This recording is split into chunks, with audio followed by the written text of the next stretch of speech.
पावसाळ्यात आपण मस्त अशा वातावरणात फिरायला जाण्यासाठी नेहमीच उत्सुक असतो। आपण या आधीच्या व्हिडिओत पाहिलं की कोल्हापूर जिल्ह्यात काही धबधबे आडवाटेवर दडलेले असून त्यांची आपण माहिती घेतली। तो व्हिडिओ तुम्ही पाहिला नसेल तर त्याची लिंक मी या व्हिडिओच्या डिस्क्रिप्शन बॉक्समध्ये तुमच्यासाठी देत आहे। आणि ठरल्याप्रमाणे मी आज तुम्हाला घेऊन जात आहे निसर्गाने नटलेल्या आणि दऱ्याखोऱ्यांनी पर्यटकांना नेहमीच आकर्षित करणाऱ्या सातारा जिल्ह्यात। साताऱ्यात तुम्ही महाबळेश्वर, वेण्णा लेक, पाचगणी, कास पठार, प्रतापगड, चांदोली अभयारण्य, सज्जनगड, अजिंक्यतारा असं खूप काही पाहू शकता। आणि मुख्यतः ही सगळी ठिकाणं तुम्हाला पावसाळ्यात अधिकच निसर्ग सौंदर्याने नटलेली दिसून येतात।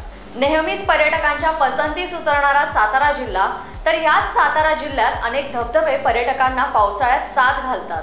त्यातच कास येथील भारतातील सर्वात उंच असा वज्राईचा धबधबा, महाबळेश्वरचा लिंगमळा धबधबा, पाटणचा ओझरडे धबधबा यांचाही समावेश होतो। तर आज आपण साताऱ्यातील काही निवडक असे पर्यटकांच्या आवडीचे धबधबे पाहणार आहोत। चला तर मग जाऊयात ह्या धबधब्यांच्या सफरीवर।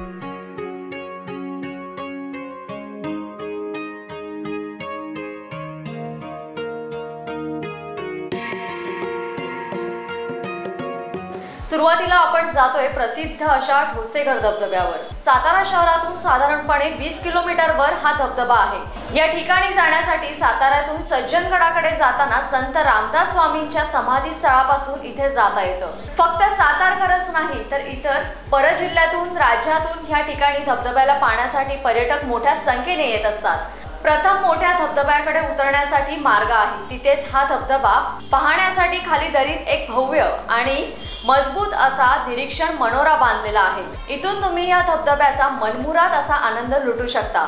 इथे तुम्हाला एक मोठा धबधबा आणि एक लहान धबधबा पाहावयास मिळतो। पावसाळ्यात येथील निसर्ग सौंदर्य तुम्ही प्रामुख्याने पाहू शकता।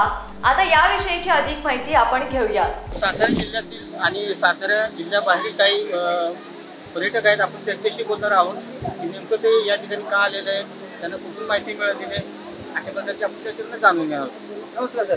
नमस्कार। आपलं नाव? माझं नाव सचिन जोशी। सर, आपण कुठून आला? मी साताऱ्यातूनच आलेलो आहे आणि साताऱ्याचाच रहिवासी आहे। माझ्याबरोबर काही माझे कोल्हापूरचे बंधू आलेले आहेत, त्यांना दाखवण्यासाठी आज खास इथे घेऊन आलेलो आहे। सातारा आता लेवल 3 ला आलेला आहे।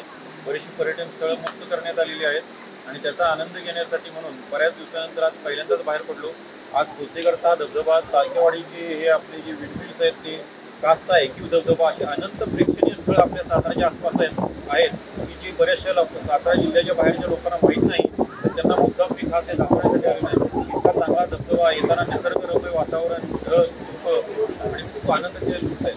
सातारा जिल्ह्याला निसर्गाने भरभरून असं दिलेले लोक महाबळेश्वर काही ठिकाणी जातात, पण अशा अनेक ठिकाणी आहेत की जे अजून सुद्धा पर्यटक त्या ठिकाणी पोहोचलेले नाहीत। आपल्या मागील साताऱ्यामध्ये आपण अशी काही ठिकाणी दाखवलेली होती की ज्या ठिकाणी प्रेक्षकांना पोहोचलेले नाहीत। पावसाळ्यात नक्कीच प्रेक्षक त्या ठिकाणी पोहोचतील। तर आता आपण पाहिला हा साताऱ्यातील सुप्रसिद्ध असा ठोसेघरचा धबधबा। पावसाळ्यात आवर्जून पाहावा असा हा धबधबा। आता आपण जातोय निसर्गाचा चमत्कार मानल्या जाणाऱ्या सडावाघापूर या धबधब्याला भेट द्यायला।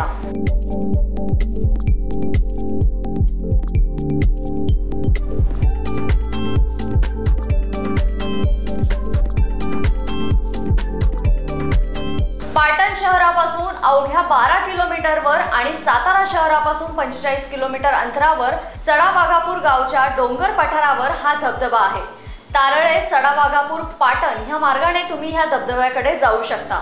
तर हा धबधबा म्हणजे सह्याद्रीच्या कड्यावरून पावसाचं वाहणारं पाणी वाऱ्याच्या प्रचंड दाबाने उलट येऊन तुमच्या अंगावर त्याचा शिडकाव होतो। रिव्हर्स पॉइंट म्हणून हा वैशिष्ट्यपूर्ण असा धबधबा पर्यटकांना नेहमीच आकर्षित करतो। या धबधब्याच्या बाजूस तुम्हाला पवनचक्कीचं खूप मोठं असं जाळं दिसून येतं। सडावाघापूरचे विस्तीर्ण पठार आता रिव्हर्स पॉइंट या धबधब्यामुळे नावारूपास येत आहे। हा उलटा धबधबा 15 ते 20 फूट उंचीचे फवारे उडवत निसर्गाचा आविष्कार आपल्याला दाखवत असतो आणि त्याच वेळेस संपूर्ण पठारावरही धुक्याची चादर आपल्याला दिसून येते। हिरवाईने नटलेल्या पठारावर धुक्यात हरवून जात अंगावर या धबधब्याचे तुषार झेलणं म्हणजे भारी असा अनुभव। तुम्ही नक्की भेट द्याल ह्या धबधब्यास, ही खात्री आहे मला।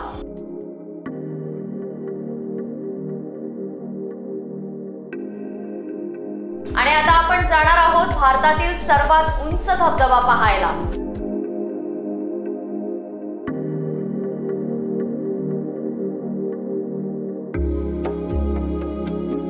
तर या धबधब्याला तुम्ही साताऱ्यातून जाऊ शकता। 30 ते 32 एवढ्या किलोमीटरवर हा धबधबा आहे। साताऱ्यापासून कास पर्यंत जाऊन पुढे भांबवली गावापर्यंत तुम्हाला जावं लागतं। तर साताऱ्यातील वज्राई धबधब्याला भेट द्यायला आपण आता जातोय। सुमारे 1800 फूट उंचीवरून हा धबधबा कोसळतो। कास पठाराजवळ हा धबधबा आहे, त्यामुळे पावसाळ्यात इथे सर्वत्र हिरवाई आपल्याला दिसून येते। नंदनवनाप्रमाणे इथे सारं दृश्य असल्याने पर्यटक अधिक इथे आपल्याला दिसून येतात। हिरव्यागार पर्वतरांगातून कोसळणारा हा उंच वज्राईचा धबधबा दऱ्याखोऱ्यात असल्याने मस्तपैकी आपल्याला ताजतवानं करतोच। मग काय मंडळी, बघा यावर्षी प्लॅन होतोय का हा वज्राईचा धबधबा पाहण्यासाठी।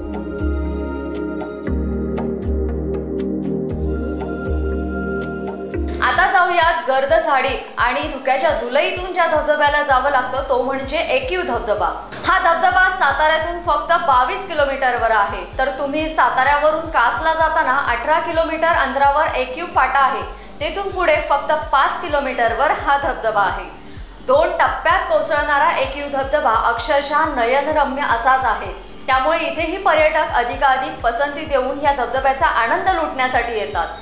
हाही धबधबा कास पठाराजवळ असल्याने पर्यटक इथे आवर्जून येतात। मुसळधार पावसाने हजेरी लावली की हा धबधबा मात्र ओसंडून वाहताना दिसतो। या धबधब्याच्या वरच्या भागात काळजी घेऊन तुम्हाला दिसता येतं, मात्र खालचा कोसळणारा भाग दुरूनच पाहावा लागतो।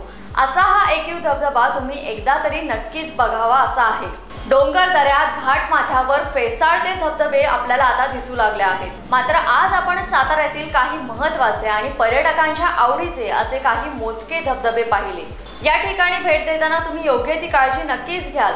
पण ही आजची व्हर्च्युअल सफर तुम्हाला कशी वाटली हे मात्र न विसरता आमच्या कमेंट बॉक्समध्ये सांगा। आणि अशाच भन्नाट ठिकाणांची माहिती घेऊन मी लवकरच परत तुमच्या भेटीस येईल। आणि तुम्ही कुठे कुठे यावर्षी पावसाळ्यात फिरायला जाणार आहात हेही आमच्या कमेंट बॉक्समध्ये नक्की सांगा। परंपरा लोकहिताची, परंपरा पारदर्शकतेची, परंपरा सुरक्षिततेची।